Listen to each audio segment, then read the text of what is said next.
narasi yang tetap santai, tapi berbobot ya. Jadi gini guys, waktu manusia jatuh ke dalam dosa, khususnya dalam Kejadian pasal 3, yang terjadi bukan cuma soal makan buah yang dilarang. Itu cuma simbol. Yang dalam adalah tindakan and Boreas Surdamete. Dan dari situlah mulai terjadi keterpisahan. Sebelum jatuh ke dalam dosa, Adam dan Hawa hidup dalam relasi yang intim dengan Tuhan. Mereka bisa setelah ditimban siumam just for the selandian, and this is syntaxed. Tapi, semakin buhay taklim batsa.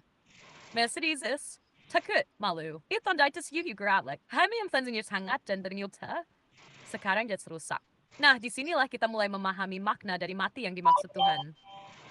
Waktu Tuhan bilang engkau pasti mati, itu bukan berarti langsung mati secara fisik hari itu juga. Tapi yang terjadi adalah kematian secara rohani. Hubungan antara manusia dan Allah langsung terputus.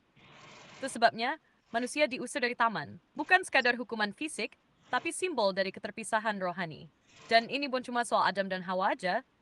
Dosa mereka membawa dampak turun-temurun ke semua manusia. Sejak saat itu, semua manusia lahir dalam kondisi terpisah dari Allah. Relasi yang seharusnya jadi sumber hidup, kasih, dan pengharapan, sekarang jadi penuh ketakutan, rasa bersalah, dan keterasingan. Tapi yang luar biasa, walau manusia jatuh, Allah nggak tinggal diam. Bahkan di tengah hukuman itu, Tuhan tetap memberikan pengharapan dengan janji keturunan perempuan yang akan meremukkan kepala ular. Itu petunjuk awal tentang rencana penebusan melalui Kristus. Gimana bro? Kamu mau aku terusin ke penerapannya dalam hidup kita sekarang? Atau mau kamu tambahin dulu sesuatu di bagian ini?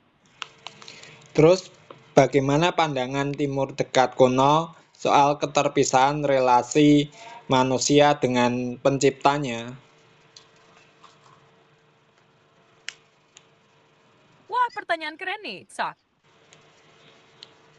Jadi, kalau kita lihat dari sudut pandang dunia timur, dekat kuno, atau dunia kuno di sekitar wilayah Mesopotamia, Mesir, Kanaan, sampai sekitaran Israel, relasi antara manusia dan para dewa atau ilah-ilah memang punya corak yang agak berbeda dengan konsep relasi dalam Alkitab. Di kebudayaan timur dekat kuno, dewa-dewa itu biasanya dipandang sebagai sosok yang kuasa, jauh, dan harus disenangkan. Relasinya cenderung transaksional. Misalnya, manusia harus mempersembahkan korban supaya dewa tidak marah, supaya panen berhasil, atau supaya tidak terjadi bencana.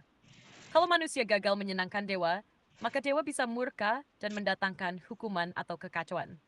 Jadi, keterpisahan itu udah kayak bawaan dasarnya, dewa itu jauh, dan manusia itu harus berjuang keras untuk bisa dekat, atau bahkan cuma sekadar berkenan di hadapan mereka. Beda banget sama narasi Alkitab. Dalam Alkitab, relasi antara manusia